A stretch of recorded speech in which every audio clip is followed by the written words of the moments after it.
Hello বন্ধুরা, বাজারে মটরশুঁটি থাকতে থাকতে এই রেসিপিটা একবার হলে বাড়িতে বানিয়ে খেয়ে দেখুন। ভাত বা রুটি, পরোটা সব কিছুর সঙ্গে একেবারে জমে যাবে। তার জন্য দেখুন এখানে আলু আর মটরশুঁটিটা আমি কেটে ভালো করে ধুয়ে রেখেছি। এই টেস্টি আলু মটরের তরকারি বানানোর জন্য দেখুন সবার প্রথমে কড়াইতে দিয়ে দিলাম সামান্য পরিমাণে সরষের তেল। তেলটা ভালোভাবে গরম হয়ে যাওয়ার পর দিয়ে দিলাম এর মধ্যে একটা ডিম, ভালো করে ফেটি। ডিমটা দিয়ে এবার আমি ভুজিয়া তৈরি করে নেব। একদম ছোট্ট ছোট্ট করে এইভাবে খুন্তি দিয়ে কেটে কেটে দিতে হবে। দেখুন খুব সুন্দর তৈরি হয়ে গেছে ভুজিয়াগুলো। এবার এটা আমি তুলে নিচ্ছি। কড়াইতে এবার দিয়ে দেবো আরও সামান্য একটু পরিমাণে সরষের তেল। এবার এর মধ্যে দিয়ে দিচ্ছি আমি কেটে রাখা আলু। এখানে একটা বড় সাইজের আলু এরকম ছোট ছোট কিউব করে কেটে নিয়েছি। আলুগুলোকে এবার একটু 1 থেকে 1.5 মিনিট ভেজে নিতে হবে।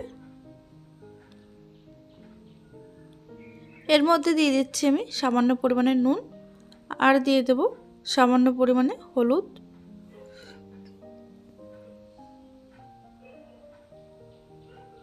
নুন আর হলুদ দিয়ে আলুগুলো একটু ভেজে নেওয়ার পর এবার এর মধ্যে দিয়ে দিচ্ছি মটরশুঁটি।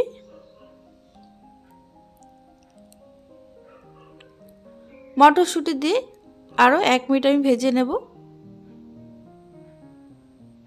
দেখুন 1 মিনিট ভাজা হয়ে গেছে। এবার এগুলো সবগুলো আমি কিন্তু তুলে নেব। এবার বাকি রান্নার জন্য কড়াইতে দিয়ে দিচ্ছি 1 টেবিল চামচ সরষের তেল। তেলটা ভালোভাবে গরম হয়ে যাওয়ার পর দিয়ে দিচ্ছি সামান্য পরিমাণে গোটা জিরে ফোড়ন, দিয়ে দিচ্ছি একটা শুকনো লঙ্কা, আর দিয়ে দেব একটা তেজপাতা।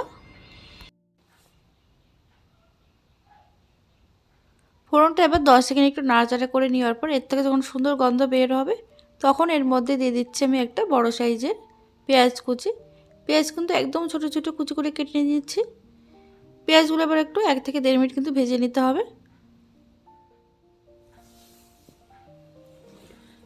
দেখুন পেঁয়াজটা ঠিক এরকম কালার আসা পর্যন্ত ভেজে নিয়েছি। এবার এর মধ্যে দিয়ে দিচ্ছি আমি 1 চামচ মতো রসুন বাটা। রসুনটা দিয়ে আরও কিছুক্ষণ নাড়াচাড়া করে নেব যতক্ষণ না রসুনের কাঁচা গন্ধ চলে যাচ্ছে ততক্ষণ পর্যন্ত। দেখুন এবার এর মধ্যে আমি দিয়ে দেব 1 চামচ মতো আদা বাটা। এখানে আমি ছোট চামচের 1 চামচ আদা বাটা দিয়ে দিলাম। আদাটা দিয়ে কিছুক্ষণ কষিয়ে নেওয়ার পর এর মধ্যে দিয়ে দিলাম আমি 2 চামচ মতো জল। জল দিয়ে খুব ভালো করে মিশিয়ে নেওয়ার পর এবার এর মধ্যে আমি দিয়ে দেব কিছু গুঁড়ো মশলা। দিয়ে দিচ্ছি 1/2 চামচ ধনে গুঁড়ো, 1/2 চামচ জিরে গুঁড়ো, দিয়ে দেব 1/2 চা চামচ মতো লাল লঙ্কার গুঁড়ো, দিয়ে দিচ্ছি 1/2 চামচ মতো হলুদ, দিয়ে দেবো এর মধ্যে স্বাদ মতো নুন। মশলাটা এবার খুব ভালো করে কষিয়ে নিতে হবে যতক্ষণ না মশলা থেকে তেল ছাড়ছে ততক্ষণ পর্যন্ত।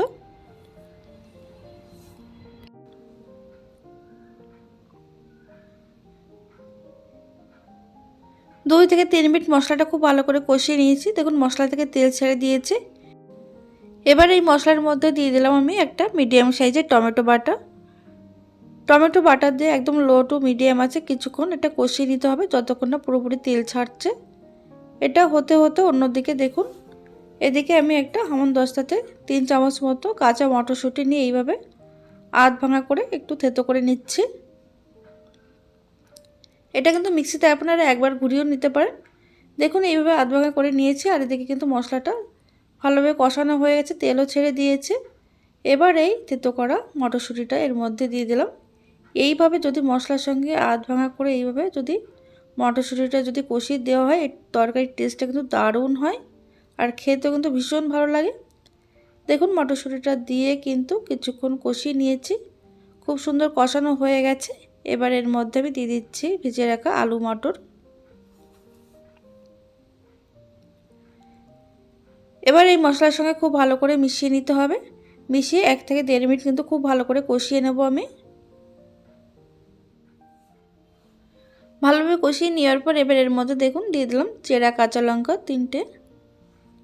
এবার এর মধ্যে দিয়ে দিচ্ছি পরিমাণ মতন গরম জল। এখানে আমি 1.5 কাপ গরম জল দিয়ে দিলাম। জল দিয়ে এটা খুব ভালো করে এবার মিশিয়ে নিতে হবে। এর মধ্যে আমি দিয়ে দেবো বেশ কিছুটা পরিমাণে ধনেপাতা কুচি দিয়ে খুব ভালো করে মিশিয়ে নিয়েছি। মিশিয়ে নেওয়ার পর এবার এটা ঢাকা দিয়ে মিডিয়াম আঁচে 2 থেকে 3 মিনিট কিন্তু রান্না করে নিতে হবে। দেখুন 3 মিনিট পর ঢাকনাটা খুলে নিচ্ছি। এদিকে কিন্তু ঝোলটা কিন্তু অনেকটাই টেনে গেছে আর এই আলু আর মটরটা কিন্তু খুব সুন্দর সিদ্ধ হয়ে গেছে। এবার এর মধ্যে দিয়ে দিলাম আগের থেকে ভেজে রাখা ডিমের ভুজিয়া। ডিমের ভুজিটা দিয়ে খুব ভালো করে মিশিয়ে এটা 1 মিনিট কিন্তু আমি রান্না করে নেব।